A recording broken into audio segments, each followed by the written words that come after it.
Look at climate ఛానల్కి స్వాగతం. మీరు చూస్తున్న ఈ విజువల్స్ అన్నీ కూడా ఫిలిప్పీన్స్లో సంభవించిన తుఫాను కారణంగా ఏర్పడినవి. భారీ ఎత్తున అలలు తీరాన్ని తాకడం మనం ఇక్కడ గమనించవచ్చు.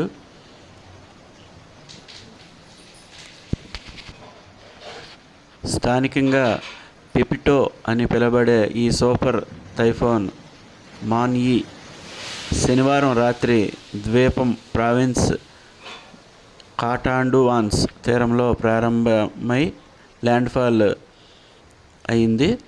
అంటే భూభాగం మీదకి చేరుకుంది. ఆపై సముద్రం గుండా లూజోన్ తీరంలోని ప్రధాన ద్వీపం వైపు దూసుకెళ్ళింది. ఇక్కడ ప్రభుత్వ వాతావరణ సంస్థ పగాసా ప్రకారం ఇది ఆదివారం మధ్యాహ్నం 2వ ల్యాండ్ఫాల్ను చేస్తుందని అంచనా వేశారు. అయితే ఇక్కడ ఒక విషయాన్ని మనం గమనించాలి. ఫిలిప్పీన్స్లో గత 2 వారాల్లోపు ఇది 4వ తుఫాను సంభవించింది. ఈ తుఫాను యొక్క గమనం మునుపటి తుఫానుల కంటే దక్షిణ దిశగా ఉంటుందని అంచనా వేశారు. అదేవిధంగా అనేక మంది ప్రజలపై దీని ప్రభావము ఉంటుందని కూడా అంచనా వేయడం జరిగింది.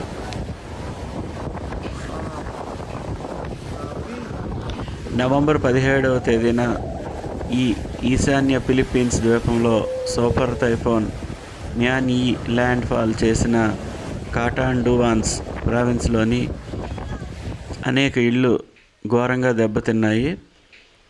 ఫిలిప్పీన్స్లో ఏటా అనేక తుఫాన్లు వస్తుంటాయి. అయితే గత నెలలో వరుస తుఫానుల వలన కనికరం లేని విధంగా పరిస్థితి ఏర్పడింది. దాని కారణంగా పునరుద్ధరణ ప్రయత్నాలు అనేవి చాలా సంక్లిష్టంగా మారాయి. మరియు ఇక్కడ వేలాది మంది ప్రజలు తరలించి ఆశ్రయాల్లో ఇంకా ఉన్నారు. ఇది కేటగిరీ 4 అట్లాంటిక్ హరికేన్కు సమానమైనటువంటి విధంగా ఈదురుగాలులు వీయడం జరిగింది.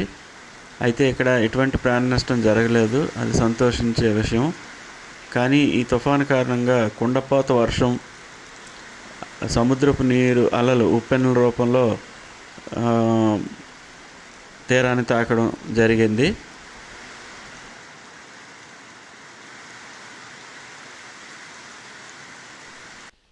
మాన్-యీ రాకకు ముందు లూజోన్ యొక్క బికోల్ ప్రాంతంలో సుమారు 5 లక్షల మంది పైగా ప్రజలను ఖాళీ చేయించడం జరిగింది. రైట్స్ శనివారం ఇది నివేదించింది. ఈ సంఖ్య ఇంకా పెరగచ్చు. తూర్పు సమర్ మరియు సమర్ ప్రావిన్సుల నుండి సుమారు 18,000 మందిని ముందస్తుగా ఖాళీ చేయించారు. ఇక్కడ ఆర్జేటీ జిల్లా ఆసుపత్రుల్లో ఉండే పేషెంట్స్ మరియు సిబ్బందిని ఆ ప్రాంతం యొక్క మున్సిపల్ హాల్కు కూడా తరలించడం జరిగింది. ఈ తుఫాన్ యొక్క బలమైన గాలులు కాటాండువాన్లోని ఇళ్ళు, పాఠశాలలు మరియు వాణిజ్య భవనాలను దెబ్బతీసినప్పటికీ ఎటువంటి ప్రాణ నష్టం జరగలేదని ఇక్కడ సివిల్ డిఫెన్స్ చీఫ్ ఏరియల్ నెపోమునోస్ రైట్స్తో చెప్పారు. అదేవిధంగా అక్కడ గవర్నర్ జోసెఫ్ బొబోయ్ క్యూబా కూడా తన ఫేస్బుక్ ఖాతాలో ఇంకా నష్టాన్ని అంచనా వేస్తున్నప్పటికీ ఇప్పటి వరకు ఎటువంటి ప్రాణ నష్టం జరగలేదని ఆయన కూడా పేర్కొన్నారు. ఈ తుఫాను అనేక మీటర్ల విపత్తు తుఫానుగా ఉప్పెనగా విస్తరించగా నష్టపరిచే గాలులు మరియు విద్యుత్ అంతరాయం, తీవ్రమైన వరదలు మరియు తూర్పు లూజోన్ యొక్క ముఖ్యమైన ప్రాంతంలో కొండచర్యలు కూడా విరిగిపడతాయని కూడా అంచనా వేస్తున్నారు.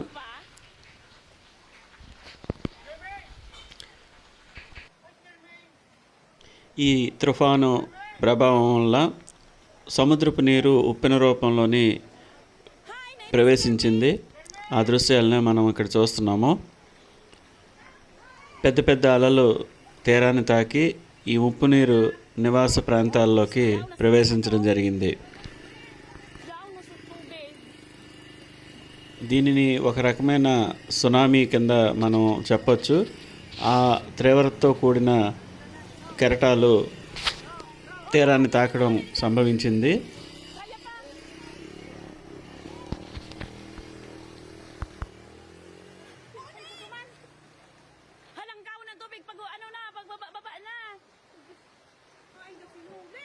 ప్రజలు తీవ్ర ఇబ్బందులకు లోనై వారి యొక్క వాహనాలను, సామాగ్రిని అంతా కూడా సురక్షిత ప్రాంతాలకు తరలిస్తున్నారు. ఇది ప్రస్తుతం తుఫాను కారణంగా సంభవించిన పరిస్థితులు ఫిలిప్పీన్స్లో.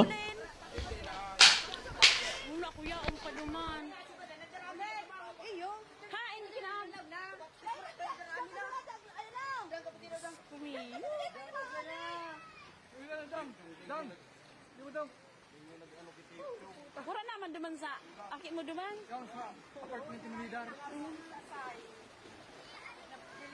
Dito yaw na duman sa Lubares. Dito maara naman sa kasabulod te.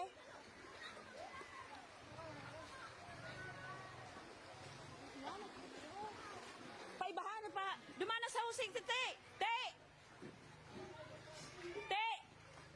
Dalaga na pausing ngayon si Ute. Taog pa kaya?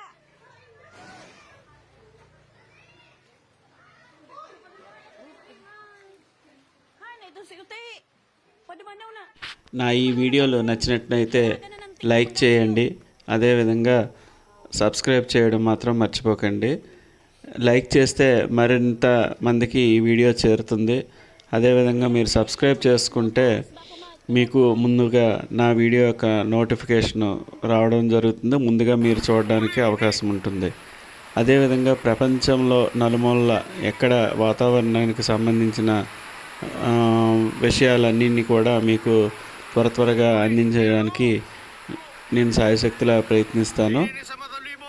ఏవైనా లోటుపాట్లు ఉంటే మీరు కామెంట్ రూపంలో తెలియజేయగలరు. మీ కామెంట్స్ మాకు ధైర్యాన్ని ఇస్తాయి.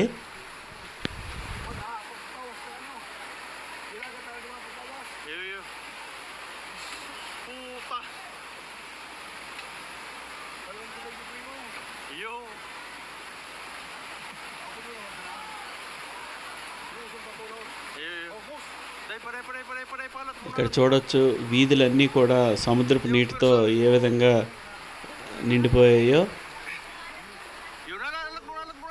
తుఫాను తీవ్రత ఈ విధంగా ఉంది. ఇక్కడ తీరాన్ని దాటే ముందు ఆ పెద్ద పెద్ద అలలు రావడం, ఆ అలలు ఏమో తీరాన్ని తాకడం, ఆ తాకడం వల్ల ఈ నీరు లోపలికి చొచ్చుకు రావడం, మొత్తం కూడా ఇళ్లల్లోకి, రోడ్లన్నీ కూడా ఒక కాలువల నదీ రూపంలో నీరు ప్రవహించడం జరుగుతుంది. మీరు అవన్నీ ఆ విజువల్స్ అన్నీ చూస్తున్నారు.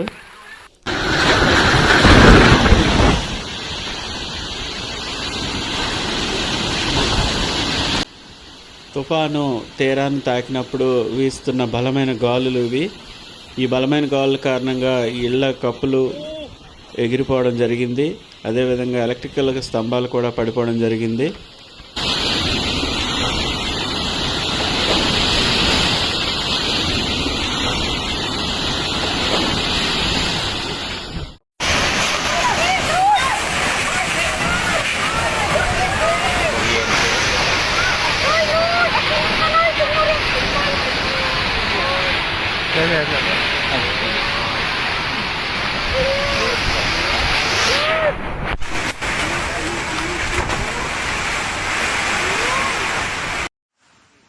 రెండు 200 కిలోమీటర్ల వేగంతో వీస్తున్న ఈ గాలుల కారణంగా ఇంటి పైకప్పులన్నీ కూడా ధ్వంసమైపోయాయి.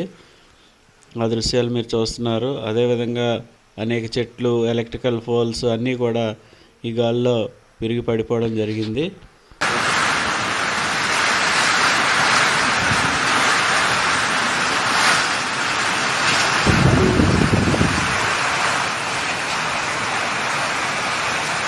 జెర్రీ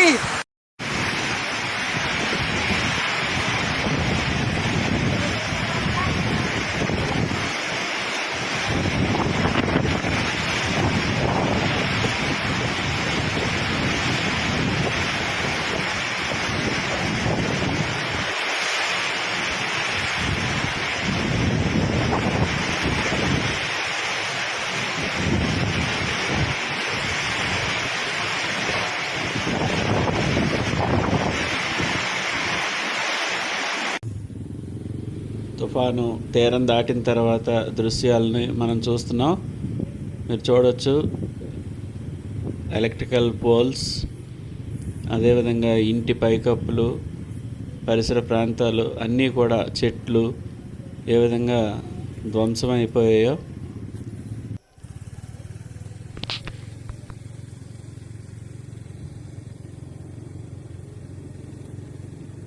ఓకే ఫ్రెండ్స్, ఫిలిప్పీన్ ప్రజలకు మంచి జరగాలని ఆ భగవంతుని కోరుకుందాం.